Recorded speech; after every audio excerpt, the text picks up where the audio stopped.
한도윤 회장은 매일 새벽 5시에 일어납니다. 침대에서 벌떡 일어나 얼굴을 씻고 딸의 방으로 향합니다. 9년 전부터 이어온 단 한 번도 거르지 않은 의식이죠. 방문을 열고 들어서면 작은 탁자 위에 놓인 영정사진이 그를 맞이합니다. 22살 꽃다운 나이에 세상을 떠난 딸 한서연의 웃는 얼굴입니다. 서연아, 아빠는 아직도 네가 그리워. 꿈에라도 자주 나타나 주렴. 도윤은 향을 피우고 두 손을 모읍니다. 향기가 방 안에 퍼지면서 마치 딸이 옆에 있는 것 같은 착각이 듭니다. 창밖으로는 해가 밝아오고 있습니다. 하루가 다시 시작되는 시간입니다. 하지만 도윤에게 시간은 9년 전에 멈춰 있는 것 같았습니다. 납치범은 5억 원을 요구했습니다. 경찰은 절대 돈을 주지 말라고 했고 도윤은 경찰의 말을 따랐죠. 결과적으로 한 달 뒤 강에서 발견된 시신은 DNA 검사 결과 서연으로 판명됐습니다. 아내는 그 충격으로 병상에 누웠고 이듬해 세상을 떠났습니다. 도윤은 모든 것을 잃었습니다. 그러나 마음 한편에는 늘 이상한 느낌이 있었습니다. 무언가 진실이 가려져 있다는 직감이었습니다. 하지만 증거는 없었고 시간은 흘러갔습니다. 그렇게 9년이 지났습니다. 도윤은 그렇게 서연과 아내를 마음에 품고 매일을 살아가고 있었죠. 오늘은 울산에 있는 신축 리조트 현장을 방문하는 날입니다. 보통이라면 비서를 보냈겠지만 도윤은 직접 가기로 했습니다. 답답한 마음에 어딘가 움직이고 싶었던 것입니다. 검은색 세단을 타고 서울에서 울산으로 향하는 길, 도윤은 창밖으로 흐르는 풍경을 바라보며 중얼거립니다. 서연이가 살아있다면 지금쯤 31살이겠지. 차창에 비친 자신의 모습은 흰 머리가 많이 섞인 노인이었습니다. 다운그룹의 회장이라는 타이틀이 무색하게 그의 눈에는 깊은 슬픔이 자리 잡고 있었습니다. 울산 리조트 건설 현장에 도착한 도윤은 현장 소장의 안내를 받으며 천천히 걸었습니다. 철골 구조물과 중장비들이 바쁘게 움직이는 모습이 눈에 들어왔습니다. 도윤은 사업에 대한 설명을 들으며 고개를 끄덕였지만 마음은 여전히 무거웠습니다. 그때였습니다. 포크레인을 능숙하게 조작하는 한 여성 작업자가 시야에 들어왔습니다. 안전모와 마스크로 얼굴이 가려져 있었지만 어딘가 익숙한 느낌이 들었습니다. 도윤은 발걸음을 멈추고 그 여성을 주시했습니다. 여성은 작업을 마치고 포크레인에서 내려왔고 잠시 숨을 고르며 마스크를 내렸습니다. 그 순간이었습니다. 도윤의 심장이 멎는 것 같았습니다. 서연이.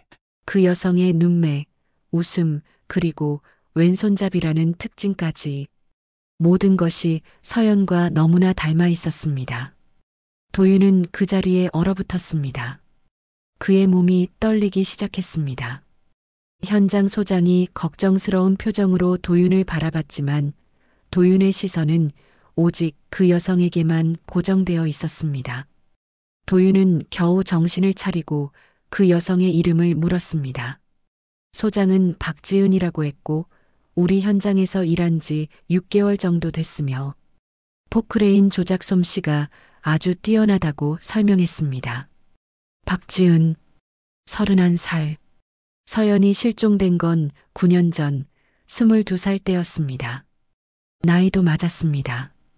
도윤은 가슴이 터질 것 같았습니다. 하지만 이성적으로 생각해보면 말이 되지 않았습니다. 분명 DNA 검사 결과가 나왔고 시신도 확인했습니다. 그러나 직감은 그를 속이지 않았습니다. 도윤은 그날 밤 호텔방에서 지은의 인사 기록을 살펴봤습니다.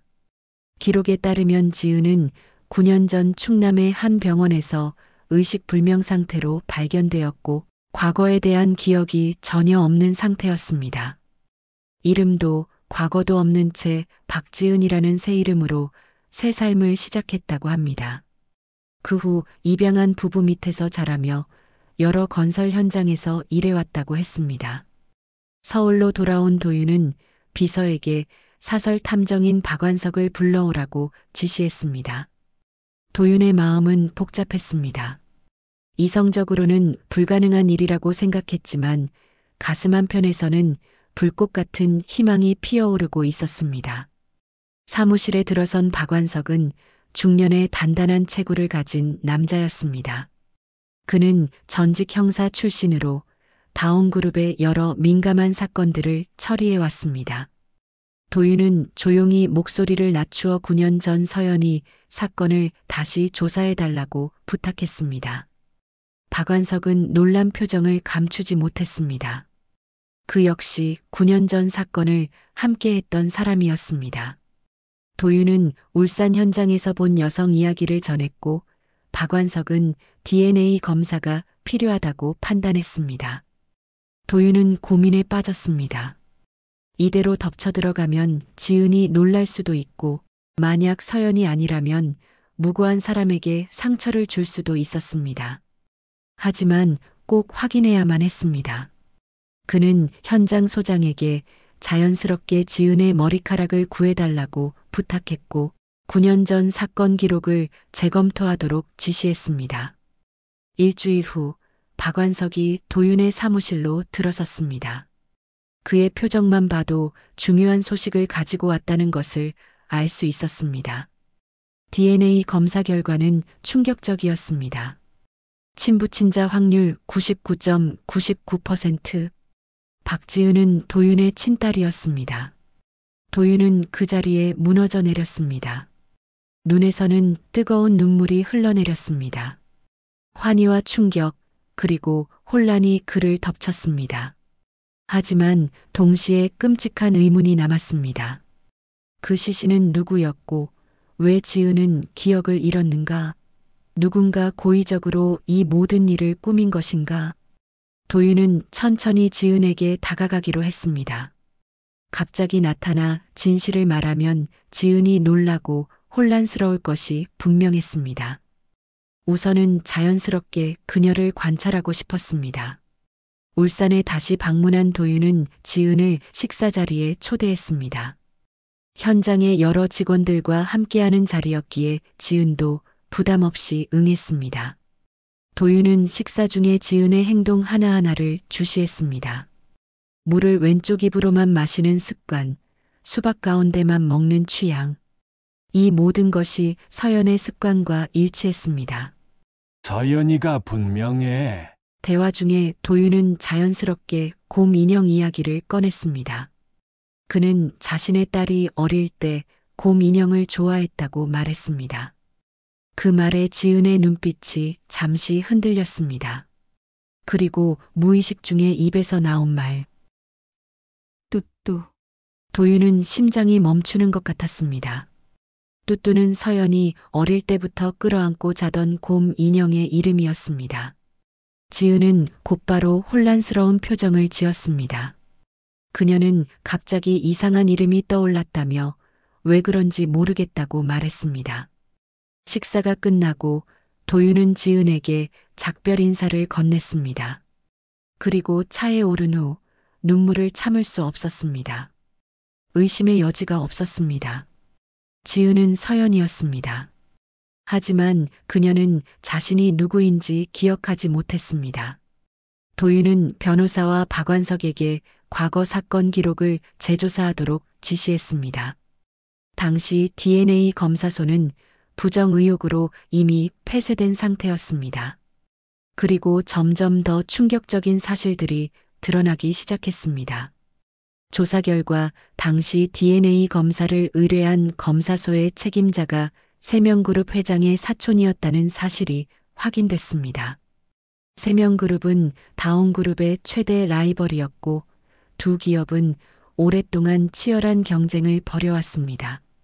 더 충격적인 사실은 서연이 납치되었던 당시 다온그룹과 세명그룹은 중동 대형 프로젝트 수주를 두고 경쟁하고 있었다는 점이었습니다. 그리고 서연이 실종된 직후 다운그룹은 그 프로젝트에서 손을 뗐습니다. 도윤의 얼굴이 창백해졌습니다. 모든 것이 맞아떨어지기 시작했습니다. 세명그룹이 서연을 납치한 후 약물을 사용해 기억을 지웠고 다른 시신을 서연으로 조작해 그에게 충격을 준 것입니다.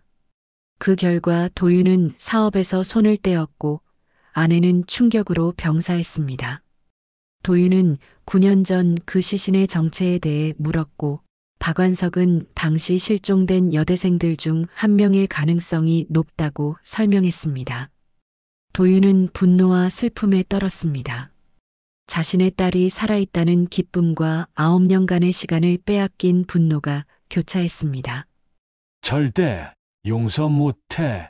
도윤은 이제 어떻게 지은에게 다가가야 할지 고민했습니다. 갑자기 자신이 친부라고 밝히면 지은이 받을 충격이 걱정됐습니다.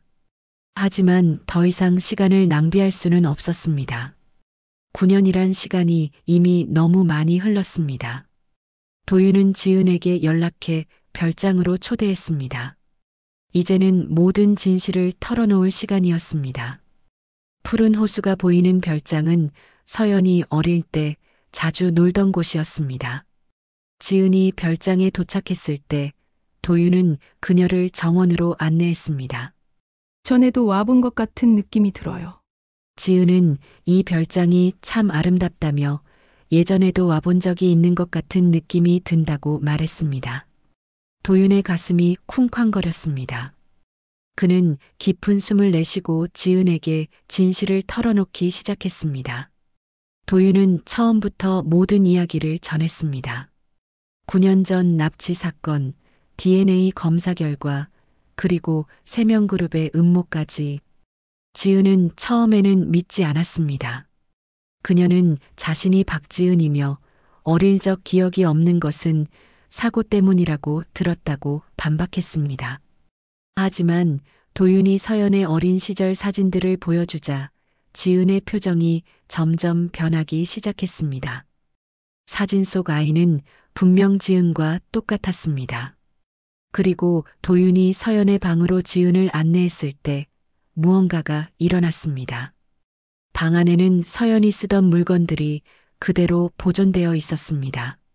책장, 침대, 그리고 침대 밑에는 뚜뚜 인형이 있었습니다. 지은은 천천히 뚜뚜를 집어들었습니다. 그 순간 기억의 파편들이 스쳐 지나갔습니다. 뚜뚜. 그리고 무의식에서 튀어나온 단어. 아빠. 그 말은 지은의 감정을 무너뜨렸습니다. 눈에서는 눈물이 흘러내렸고 온몸이 떨렸습니다. 기억은 없었지만 몸이 기억하고 있었습니다. 심장이 기억하고 있었습니다. 도윤은 망설임 없이 지은을 품에 안았습니다.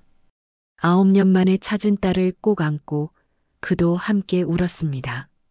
다음 날 지은은 혼란스러운 마음으로 별장을 떠났습니다. 도윤은 그녀에게 시간을 주기로 했습니다. 갑작스러운 진실이 그녀에게 큰 충격을 주었을 테니까요. 하지만 이제 도윤에게는 또 다른 임무가 있었습니다. 세명그룹의 책임을 묻는 일이었습니다. 법적으로 증거를 모으는 것은 쉽지 않았습니다. 하지만 다행히도 당시 세명그룹에서 일했던 한 비서가 양심선언을 했습니다. 그는 세명그룹 회장이 직접 서연 납치를 지시했다는 증거를 가지고 있었습니다. 도윤은 검찰에 이 모든 증거를 제출했습니다. 세명그룹은 순식간에 위기에 빠졌고 주가는 폭락했습니다. 언론은 연일 이 사건을 대서특필했습니다. 재벌가의 충격적인 음모, 9년 만에 밝혀진 납치 사건의 진실이라는 헤드라인이 신문을 장식했습니다. 한편 지은은 점점 더 많은 기억의 조각들을 찾아가고 있었습니다. 도윤이 들려준 자장가 나비야를 듣고 울음을 터뜨렸고 어린 시절 좋아했던 수박 가운데 부분을 먹으며 희미한 미소를 지었습니다. 2주가 지난 후 지은은 도윤에게 연락했습니다. 그녀는 아직 모든 기억이 돌아오진 않았지만 가끔씩 아버지와 함께했던 시간들, 어머니의 웃는 얼굴이 떠오른다고 말했습니다. 도윤은 가슴이 벅차올랐습니다. 천천히 기억해도 괜찮다며 시간이 많으니 조급해하지 말라고 그녀를 안심시켰습니다. 서연아, 너무 애쓰지 말거라. 아빠는 지금도 충분해. 서연은 자신의 이름을 서서히 받아들이기 시작했지만 회사 일에서는 여전히 박지은으로 남기를 원했습니다. 그녀는 포크레인 기사로 일하는 것을 좋아했고 그 일을 계속하고 싶어 했습니다. 도윤은 그녀의 선택을 존중했고 회사 근처에 집을 마련해주며 가끔 저녁 식사라도 함께하길 바랐습니다. 서연의 기억은 조금씩 돌아오기 시작했습니다. 때로는 악몽으로, 때로는 행복한 추억으로 찾아왔습니다. 납치된 날의 기억, 약물을 맞았던 기억, 그리고 새로운 이름과 삶을 받아들이도록 강요받았던 기억까지 그 모든 것이 서서히 그녀의 의식 속으로 스며들었습니다. 어느 날 서연은 도윤에게 어머니의 묘소를 방문하고 싶다고 말했습니다. 도윤은 그녀를 데리고 아내가 잠든 곳으로 향했습니다. 묘소 앞에 선 서연은 오랫동안 말없이 서 있었습니다. 그리고 천천히 입을 열었습니다. 엄마, 저 돌아왔어요. 늦어서 미안해요. 도윤은 옆에서 흐느꼈습니다. 아내가 이 순간을 볼 수 없다는 것이 너무나 가슴 아팠습니다. 세명그룹 회장은 결국 체포되었고 납치와 사기 혐의로 재판을 받게 되었습니다. 그리고 당시 시신으로 발견된 여성의 신원도 밝혀졌습니다. 같은 시기에 실종된 또 다른 여대생이었고 그녀의 가족들에게도 진실이 전해졌습니다. 서연은 점점 더 강해졌습니다. 두 개의 정체성 사이에서 혼란스러워하기도 했지만 그녀는 자신만의 방식으로 새로운 삶을 만들어갔습니다. 박지은으로서의 삶과 한서연으로서의 삶이 하나로 융합되어 갔습니다.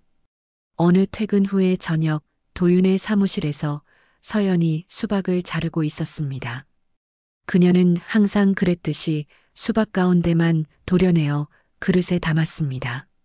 아빠, 예전에도 제가 이렇게 줬었죠. 도윤은 눈시울을 붉히며 웃었습니다.